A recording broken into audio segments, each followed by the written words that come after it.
Halo Mas Bos, gimana kabar kalian? Semoga selalu sehat dan bersemangat. Kali ini Ane mau ngebahas hewan yang paling populer di Indonesia.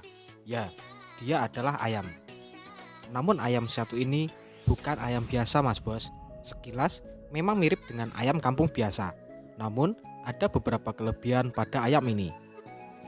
Di kalangan peternak, ayam ini disebut ayam Jawa Super atau biasa disebut ayam chopper.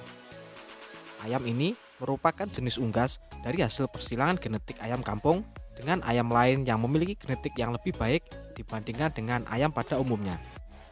Ayam Jawa Super memiliki masa tunggu panen yang lebih cepat. Saat berusia 40 hingga 60 hari, ayam ini sudah dapat dipanen. Sehingga ayam ini banyak dilirik oleh para peternak. Selain itu, juga tidak membutuhkan tempat yang terlalu luas, kandang tidak berbau, dan pemeliharaan cukup mudah dan permintaannya juga cukup banyak di pasaran. Nah, kali ini Ane mau mengulas tuntas cara beternak ayam chopper dengan baik, mulai dari DOC datang hingga panen. Namun sebelum kita lanjut videonya, buat Mas Bos yang belum subscribe, Ane ingatkan untuk subscribe terlebih dahulu ya, dan pencet juga tombol loncengnya, agar Mas Bos tak ketinggalan video ternak lainnya dari channel ini. Terima kasih.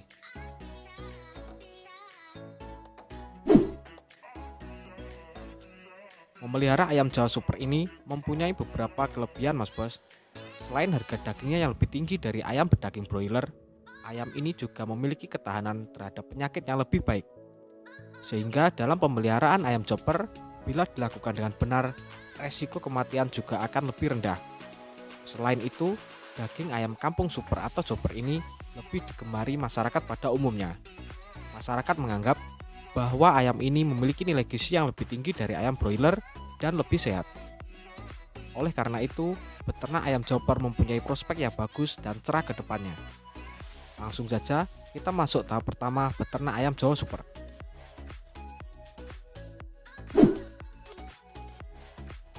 Satu, persiapan kandang. Salah satu faktor penting keberhasilan beternak ayam chopper ini adalah kandangnya. Bukan dilihat dari seberapa mahal atau bagusnya sebuah kandang, namun bagaimana kandang itu dapat berfungsi sebagaimana mestinya. Kandang merupakan tempat tumbuh dan berkembang ayam kita. Oleh karena itu, haruslah bersih dan mempunyai sirkulasi udara yang baik. Anda berkewajiban menjaga sanitasi kandang terjaga dengan baik. Apabila kandang bersih, maka ayam-ayam pun akan tumbuh dan berkembang dengan sehat dan cepat. Persiapan dalam pembuatan kandang harus dirancang secara tertata agar dalam pembuatannya nanti tidak mengalami kendala apapun. Pembuatan kandang harus selalu memperhatikan beberapa aspek, antara lain sebagai berikut. Luasnya kandang, banyak sedikitnya jumlah ayam, dan wadah pakan yang memadai. Ada 3 macam jenis kandang yang bisa bosku buat dalam beternak ayam chopper ini, dan masing-masing memiliki kelebihan serta kekurangan masing-masing. Mari kita bahas satu persatu. Yang pertama adalah kandang panggung. Kandang jenis ini memiliki kelebihan ayam akan lebih cepat tumbuh dan besar, dan ayam lebih terhindar dari berbagai penyakit yang sering menyerang ayam. Karena ayam tidak langsung bersentuhan dengan alas kandang yang sering terdapat tumpukan kotoran ayam. Namun jika bosku menggunakan kandang jenis ini, bosku haruslah menyediakan modal yang lebih besar. Karena kandang ini sebagian besar terbuat dari bambu dan pasti bosku butuh tenaga dan modal yang lebih banyak untuk membuatnya. Dan yang kedua adalah kandang liter. Kandang dengan sistem liter adalah kandang yang menggunakan tanah sebagai lantainya. Lantai tersebut bisa dilapisi dengan sekam padi, jerami kering, atau langsung menggunakan tanah sebagai medianya. Untuk menghindari penyakit yang bersumber dari kotoran ayam, maka lantai dilapisi dengan liter menggunakan sekam padi dengan ketebalan paling tidak 5 hingga 10 cm. Keuntungan dari kandang liter adalah lebih simpel dan mudah dalam pembuatannya. Selain itu, biaya untuk membangun kandang jenis ini lebih murah dari kandang jenis panggung. Sedangkan kekurangan dari kandang liter ini adalah jumlah ayam yang dapat dipelihara per meter persegi lebih terbatas dan juga pengontrolan gas amoniak yang harus mendapatkan perhatian lebih dari bosku. Dan jenis kandang terakhir adalah kandang semi. Kandang ini adalah perpaduan dari kedua kandang di atas. Jadi bosku mempunyai kandang panggung yang berfungsi sebagai rumah tumbuh saat DOC ayam chopper masih berusia muda. Dan ketika sudah remaja, bosku bisa mengumbar ayam ke kandang liter sebagai tempat umbaran.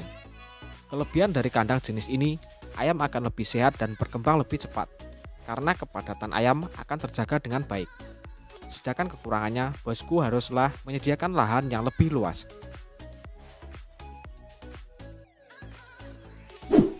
2. Pemeliharaan DOC ayam chopper. Fase awal pemeliharaan ayam kampung super dimulai semenjak hari pertama hingga seminggu atau bisa 2 minggu. Pada masa ini sering terjadi berbagai masalah yang cukup serius dan krusial jika kita tidak cermati dengan baik. Oleh karena itu, para peternak biasa menyebutnya dengan fase kritis. Efek yang ditimbulkan akibat kegagalan pemeliharaan ayam kampung super pada fase ini antara lain kegagalan mencapai bobot standar, kematian tinggi akibat terjadi serangan penyakit yang viral, dan yang terpenting yaitu tidak mampu secara maksimal melewati fase berikutnya. Untuk memperkecil kemungkinan tersebut, DOC ayam kampung bisa dikandangkan dalam induk buatan atau box DOC. Box DOC ini bertugas seakan-akan sebagai induk DOC ayam yang sebenarnya. Sehingga box ini dikondisikan dengan ruangan yang hangat, kering, dan sirkulasi udara yang baik. Dengan adanya penghangat ini, diharapkan DOC ayam chopper bisa terlindungi dari udara dingin dan lingkungan sekitar dengan kelembapan tinggi.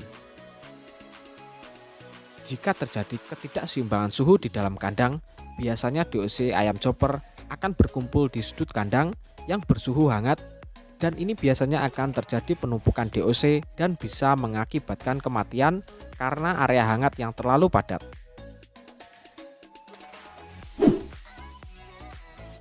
3. Pemberian pakan. Dalam kandang box indukan, sediakan air minum yang dicampur dengan antibiotik dan vitamin. Peletakan pakan haruslah disiapkan dan diletakkan dalam feeder chick agar pakan tidak tercecer, dan pakan haruslah tersedia secara ad libitum atau tak terbatas. Saat DOC masih berumur 1 hingga 3 hari, berikan vaksinasi NDIB dengan metode tetes hidung, mata, atau mulut sejumlah 1 dosis. Setelah vaksin selesai, tutup kandang dengan rapat, serta jauhkan dari lokasi yang ramai. Dan tempatkan kandang di lokasi yang aman dari ancaman predator yang mungkin ada, seperti tikus, kucing, musang, dan ular. Sobat bisa memberikan pakan sesuai umur dan fase perkembangan DOC. Berikan pakan starter untuk DOC usia 1 hingga 2 minggu, seperti BR1 Crumble atau pakan komplit starter 511 buatan Carun Pokpen. Pada usia 1 hingga 7 hari, kondisi kandang breeding haruslah tertutup. Dan jika telah mencapai usia 8 hingga 21 hari, lihat kondisi ayamnya. Jika DOC kepanasan, maka penutup bisa dibuka sedikit dan berikan sirkulasi udara secara perlahan. Saat DOC mencapai usia 10 hingga 14 hari, berikan vaksin Gumboro B yang bisa dicampur di air minum. DOC yang berusia 15 hingga 30 hari sudah dapat dilepaskan dari kotak indukan, dan sobat bisa memberikan pakan campuran berupa bekatul dan dedaunan sebagai pakan alternatif, serta pastinya akan menghemat biaya pakan kita.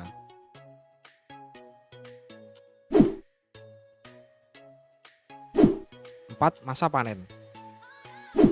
Inilah masa yang ditunggu semua peternak ayam. Ya, ialah masa panen. Setelah serangkaian proses dan manajemen yang kita lakukan, tibalah kita memetik apa yang telah kita tanam. Ayam chopper dapat dipanen pada umur 6 minggu dengan berat berkisar antara 0,7 hingga 0,9 kg per ekor. Jika masa pemeliharaan diteruskan hingga umur 12 minggu, maka berat ayam bisa mencapai 0,9 hingga 1,1 kg per ekor. Harga jual ayam chopper ini cukup tinggi di pasaran, Mas Bro. Per kilogram berkisar antara 33.000 hingga 34.000 per kilogram. Harga tersebut berlaku untuk wilayah Pulau Jawa dan harga sewaktu-waktu bisa mengalami perubahan. Nah, demikianlah video singkat step by step beternak ayam chopper. Semoga video ini dapat bermanfaat serta menginspirasi bagi bosku yang ingin memulai bisnis di bidang peternakan. Wassalamualaikum warahmatullahi wabarakatuh dan salam peternakan.